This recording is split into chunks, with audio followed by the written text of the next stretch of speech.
Faith before love. How God brought Isaac and Rebekah together. Abraham was very old. His hair was gray, his steps were slow, but his faith was still strong.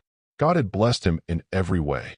He had land, animals, servants, and wealth, but one thing mattered most to him: his son Isaac's future. Abraham knew something many people forget today.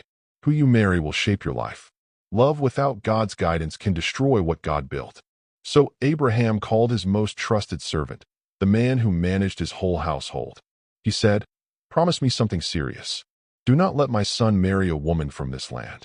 Go back to my people. Find a wife there for Isaac." The servant asked a wise question.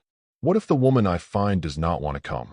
Abraham answered with bold faith, "God, who brought me here, will send his angel ahead of you.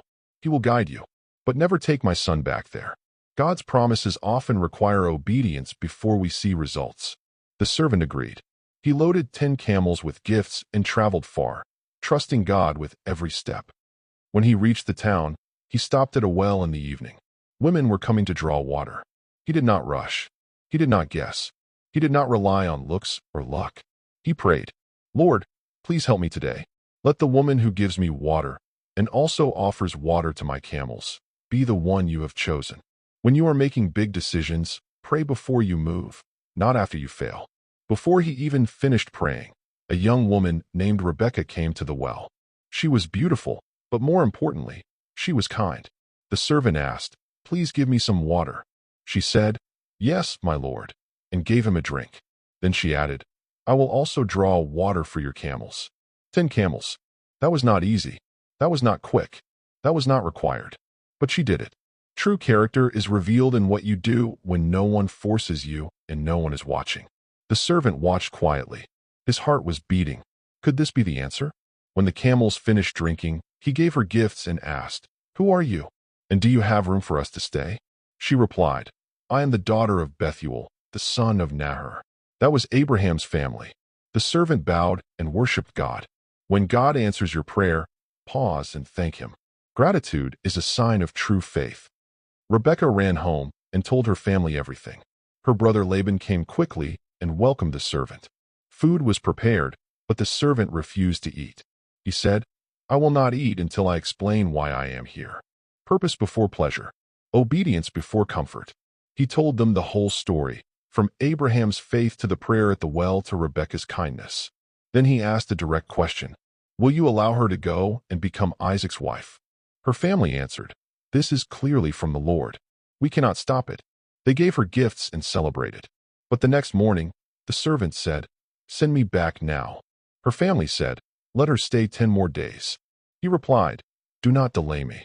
God has made this mission successful. Delays can become disobedience when God has already spoken." So they called Rebekah. "Are you willing to go with this man?" She said something brave, something powerful, something life-changing. "Yes, I will go." She did not see Isaac. She did not know the land. She did not know the future. But she trusted God. Faith often means moving forward before everything is clear. Rebekah mounted the camels and traveled to a land she had never seen. Meanwhile, Isaac was walking alone in the fields, praying and thinking. He looked up and saw camels coming. Rebekah saw him too. She asked, "Who is that man?" The servant said, "That is my master." She covered her face with her veil, a sign of respect and readiness. The servant told Isaac everything. Isaac brought Rebekah into his mother Sarah's tent. She became his wife.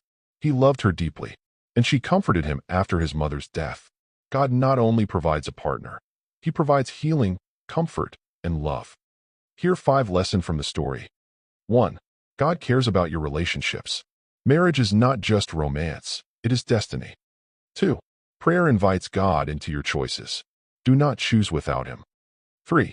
Character matters more than beauty. Rebekah was chosen not just because she was beautiful, but because she was kind and hardworking. 4. Delayed obedience is still disobedience. When God speaks, move. 5. Faith means trusting what you cannot see. Rebekah said yes before she saw Isaac, and God honored her faith. Finally, if you trust God with your future, he will write a story better than anything you could plan yourself. Let God write your love story, guide your steps, and choose what you cannot see. If you enjoyed this Bible story, please like, share, and subscribe for more inspiring Bible stories and teachings.